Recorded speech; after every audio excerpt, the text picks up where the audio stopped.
하겠습니다. 자, 지금 왼쪽에 보시면 도형 그리는 게 나와 있죠. 자, 우클릭 했을 때 나오는 게 렉탱글, 뭐 라운드 렉탱글, 뭐 여러 가지가 나와 있습니다. 자, 그 중에 원을 선택을 하시고, 자, 얘를 그냥 드래그를 하게 되면, 자, 정원이 아닌 일반적인 원이 그려지죠. 우리가 보통 얘기하는 타원. 자, 그 다음에 Shift를 누른 상태에서 얘를 그리게 되면 정원이 만들어집니다. 자, 일단은 자, 정원을 가지고 하겠습니다. 자, 이 정원을 선택을 한 다음에 얘를 크기 조절을 할 거예요. 자, 여러분들 왼쪽에 보시면 여기가 크기 조절 버튼인 거 아시죠? 자, 얘를 선택하고 크기 조절 버튼을 더블 클릭을 합니다. 자, 원래는 100으로 돼 있지만 우리는 이거를 50으로 바꿔줄 거예요. 그래서 50이라고 선택을 하고 프리뷰를 눌러주면 어떻게 변경이 되는지 알 수가 있죠. 자, 이랬을 때 OK를 누르게 되면 이렇게 변하는 거고, 카피를 누르게 되면 또 하나가 만들어지는 겁니다. 그래서 우리는 카피를 할 거고요. 자, 이렇게 만들어졌죠. 자, 그 다음에 이 두 가지를 다 선택을 한 다음에 위쪽에 보시면 왼쪽 정렬하는 게 있습니다. 여기 보이시나요? 자, 왼쪽 정렬하는 걸 누르게 되면, 자, 왼쪽으로 가 있죠. 자, 작은 원은 지금 똑같은 색이라서 보이지 않는데, 자, 요거를 노란색으로 일단 바꾸고 선택을 하겠습니다. 자, 이렇게 보시면 왼쪽으로 간 걸 알 수가 있죠. 자, 이 원을 다시 선택을 하신 다음에 컨트롤 C, 그 다음에 컨트롤 F를 하게 되면 하나가 만들어졌어요.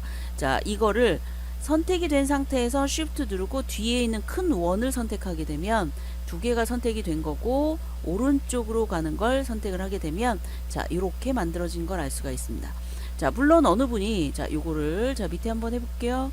자, 요렇게 만들어진 상태에서, 자, 이거를 원을 카피해서 가지고 갈 때 그냥 컨트롤 C 이거 사용하지 않고 Alt Shift 해도 되지 않냐 그러는데 마찬가지입니다. 자, Alt를 누른 상태에서 얘를 이렇게 이동을 하게 되면 오른쪽으로 갈 수가 있죠. 자, 이렇게 한 상태에서 오른쪽 정렬을 해주면 위하고 똑같은 결과를 나타낼 수가 있습니다. 자, 어떤 방법으로 해도 상관은 없습니다.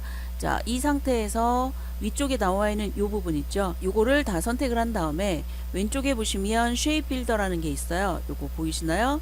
자, Shape Builder라고 되어 있는 거 얘를 선택을 하신 다음에 우리가 필요한 거는 아래쪽 부분만이에요. 그래서 아래쪽을 드래그 이렇게 하게 되면 벌써 비슷한 원이 만들어졌죠.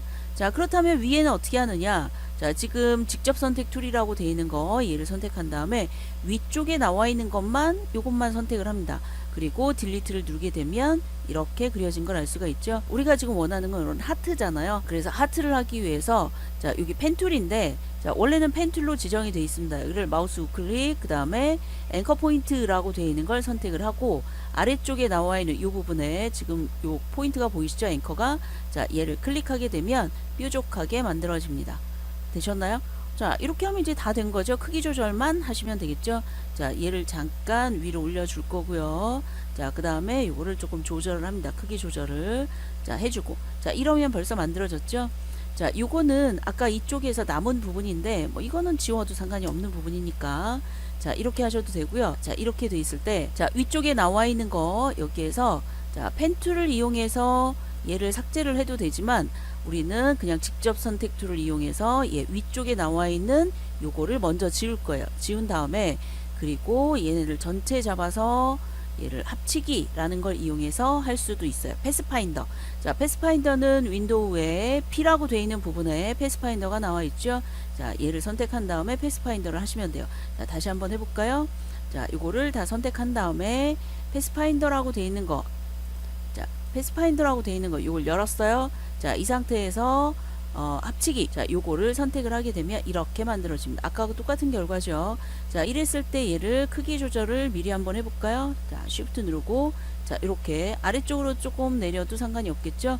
자, 이렇게 됐을 때 이제 요 부분만 뾰족하게 만들어지면 되잖아요. 그죠? 자, 이랬을 때는 펜 툴에 가서 우클릭, 앵커 포인트 선택, 아래쪽에 나와 있는 거 클릭. 이러면, 자, 조금 더 길쭉한 하트가 만들어진 걸 알 수가 있어요. 자, 되셨죠? 자, 이렇게 해서 이제 하트가 만들어졌는데, 자, 우리가 타원을 가지고 한 거 있잖아요.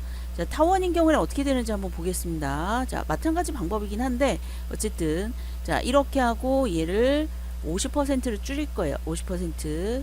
자, 카피를 합니다. 자, 두 개를 선택을 해서 왼쪽 정렬을 할 거예요. 자, 그 다음에 하나가 만들어져 있죠. 자, 요거 노란색으로 할게요. 자, 하나가 만들어진 거를 Alt Shift를 하는데 Alt Shift를 먼저 누르고 할 때 얘가 잘 안 되는 경우가 있어요. 그럴 때는 Alt Shift를 먼저 누르지 마시고 자 마우스로 얘를 움직이세요. 움직이신 다음에 Alt Shift를 누르시면 자 이렇게 만들어집니다. 자 그리고 두 개를 선택해서 오른쪽 정렬 선택하면 만들어지죠. 자 이랬을 때 위쪽에 있는 거 이거를 딜리트를 눌러서 삭제를 하고 그 다음에 아래쪽에 나와 있는 얘네를 합치기 이러면 되겠죠. 자 물론 쉐입 빌더를 사용해도 마찬가지 결과가 나오고요. 자 그 다음에 앵커 포인트에 해당하는 툴을 선택해서 아래쪽을 클릭하게 되면 자 이렇게 만들어지죠. 자 어떤가요? 위쪽에 만들어진 그 정원인 상태로 한 것과 지금 이렇게 만들어진 게 약간은 차이가 있습니다. 약간 차이가 있지만 자 우리가 원하는 형태의 이런 하트는 만들어진 걸 알 수가 있죠. 자 그리고 얘를 선택을 한 다음에 자 조금 키워볼까요? 자 키운 상태에서 이 부분이 너무 뾰족하다 그러면 그 상태에서 얘를 그냥 클릭하고 자 그런데 지금 이 부분에 이제 우리 사각형을 했을 때 사각형을 하게 되면 자 라운드를 만들어주는 이 부분 표시가 되죠. 자 그런데 얘가 안 나오잖아요. 이럴 때는 직접 선택 툴을 이용해서 얘를 선택하게 되면 이렇게 모서리가 보여집니다. 찾으셨나요? 자 이랬을 때 약간 얘를 이렇게 굴릴 수가 있겠죠. 자 이런 식으로 여러분이 이 형태를 약간씩 조절하면서 잡을 수가 있고요. 자 직접 선택 툴을 이용하면 이런 식으로 굴리는 게 나온다는 걸 알 수가 있겠죠. 자 이렇게 해서 하트가 만들어졌습니다. 여러분이 원하는 형태대로 이걸 잘 만드셔서 사용을 하시면 되겠습니다. 자 이 영상은 여기까지 하겠습니다. 수고하셨습니다.